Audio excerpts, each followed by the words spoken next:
Chennai K நகர் ராஜமன்னார் சாலை பகுதியைச் சேர்ந்தவர் சுரேஷ்.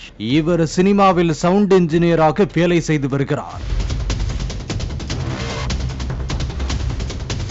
ஆன்லைன் டேட்டிங் ஆப் மூலமாக ஆண் நபர் ஒருவருடன் சுரேஷிற்கு பழக்கம் ஏற்பட்டுள்ளது.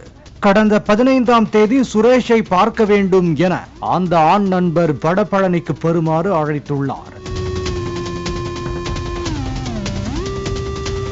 இந்நிலையில் அவரின் வீட்டிற்கு சுரேஷ் சென்றபோது 2 பெண்கள் உட்பட 7 நபர்கள் மறைந்திருந்து சுரேஷை கட்டி போட்டுள்ளனர். மேலும் சுரேஷை மிரட்டி 27,000 ரூபாய் பணம், பைக், மொபைல் போன் என அனைத்தையும் பறித்தது தெரிய வந்துள்ளது.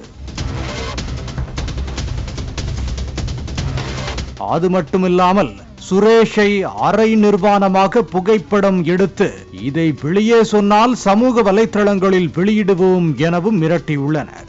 இதனால் பயந்த சுரேஷ் இதை பற்றி யாரிடமும் தெரிவிக்காமல் இருந்துள்ளார். சமீபத்தில் இதே போன்ற சம்பவத்தில் வடபழனி போலீசார் சிலரை கைது செய்ததால் சுரேஷ் புகார் அளித்துள்ளார். இதனையடுத்து மாதவன், இம்ரான், பரத்குமார் மற்றும் 17 வயது சிறுவன் என 4 பேரை போலீசார் கைது செய்துள்ளனர். இவர்கள் மீது ஏற்கனவே போக்சோ வழக்கு இருந்தது குறிப்பிடத்தக்கது.